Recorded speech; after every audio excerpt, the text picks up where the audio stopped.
have a lot in store for today. First, we're going to fill you in on sports. Then we have a few segments ranging from dance team to Latin. The winter season has officially started, and I'm sure we are all wondering how our teams are doing. Let's check in with Sarah to get an update. Hey, this is Sarah reporting for Howard 360 Sports. The winter season has just begun. Girls basketball is off to a great start with an undefeated record just beating Old Mill 58-57. Boys basketball fought for a tough loss against the well-respected Glen Burnie team.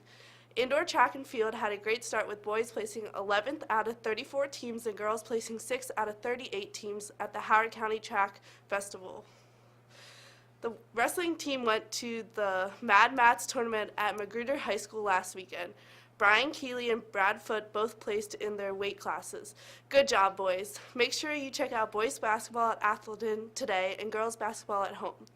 Wrestling has a home meet next Tuesday. Track and field also has a meet on Tuesday at the PG County Sports Center against Reservoir. Show some Howard spirit and go support our sports teams. And go vote for Sarah Sweet for Volleyball Player of the Year. And now back to you in the studio. Thanks, Sarah. 2 of our teams played last night. The wrestling team beat Reservoir for the first time ever, and congratulations to Howard's Allied bowling team for a great game against Marys Ridge. The high scorers were Mike Shin and Aubrey Glasgow. Great job, Lions. I can't wait to see how the teams do as the season goes on. Hey, Allie, speaking of teams, do you know anything about dance team? Not really, but didn't you interview 2 of the captains earlier this week? Yeah, check it out. Hi, I'm Connie, and I'm here with senior captains Jenna and Julia here to talk about the dance team. So what kind of things do you do to prepare for the halftime show? We have practice every Tuesday and Thursday from 2:30 to 4. In the dance room. And do you guys like to come out in the field and practice too? In the beginning of the year, we come out on the field to make sure everything works. So I heard you guys performed on Navy Stadium's field during the halftime show. So can you tell me how it's different performing on such a big field? There's like a lot more adrenaline because it's just like a bigger stage. Yeah, it's a bigger audience, so it just like gets you pumped up, I guess. Can you tell us a little about like the audition process and how many people are on the team? In the spring, Miss D just teaches us like a combination, and she just sees who fits, and there's usually 16 members. And how do you guys come up with the halftime routine? For halftime, Mr. Campbell sends Miss D the music, and then she puts it together, and we learn it over the summer. Okay, that's all we have for today. Thanks, guys, for joining me, and back to you in the studio.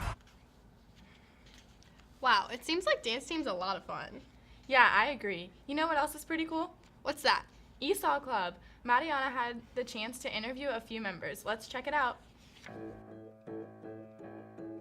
Hi Howard, I'm here with the 2 co-captains of ESOL Club, Crystal and Alize. So, I have a couple questions about the club. Sure. What does ESOL stand for, and what is the purpose of this club? ESOL stands for English Speakers of Other Language, and the purpose of our club is to help ESOL students learn the English language and native students learn a different culture experience. What's your goal for this club by the end of the year? By the end of the year, we want to encourage the ESOL students to get involved and also for them to not be hesitant to just go out there and make friends and participate in activities. Also, as a club, we want to participate in school events like the Cultural Fest, which we're planning for currently. I know you guys have already had a lot of meetings. How has the club gone so far? Unfortunately, that's all the time we had. If you want to see the rest of the interview, go to our YouTube channel, howardthelion.com. That's it for me. Now back to the studio. Thanks for the info, Mariana. If you want to check out the full interview, you can visit our YouTube channel, Howard the Lion. Oh my gosh, I'm so glad we only have 8 more days until winter break. I love celebrating the holidays with my family. Me too. Speaking of holidays, have you ever heard of Saturnalia? No, I haven't. I got the chance to interview some Latin students, so why don't we check it out?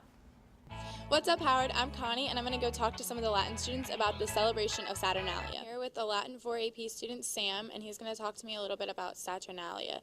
So can you tell me a little bit about the history behind Saturnalia? Yeah, so Saturnalia is a 7-day festival honoring the Roman god Saturn, who is the god of agriculture. And what are some of the activities that you're looking forward to celebrating? During this week, we do games in class, and we watch movies, and we make little gifts for each other. I'm here with Russell. What can you tell me about the small pupae gifts you'll be making? So just like we give gifts on Christmas, the Romans gave little gifts of dolls to all their friends and family. They call those dolls pupae.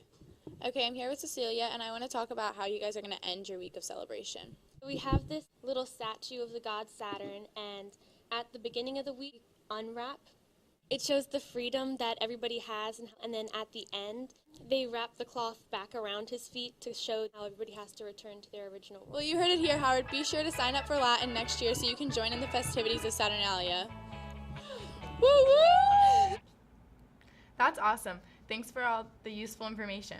Speaking of useful information, I wonder what the weather's going to be like this week. Let's take it over to Naya.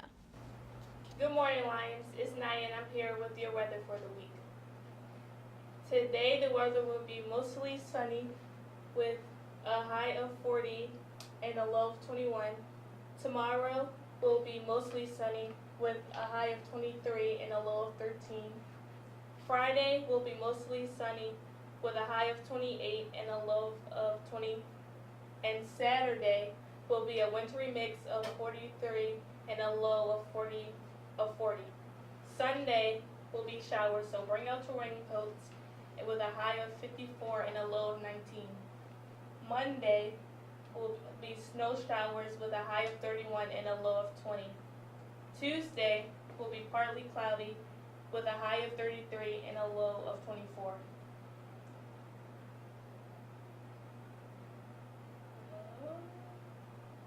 That's it for the weather report this week, Lions. Now back to Allie and Connie. We're doing it one more time. Man, I'm really hoping we get some snow days. There's nothing better than waking up and seeing that HCPSS schools are all closed. Oh, for sure. Besides, what's senior year without a few extra days off?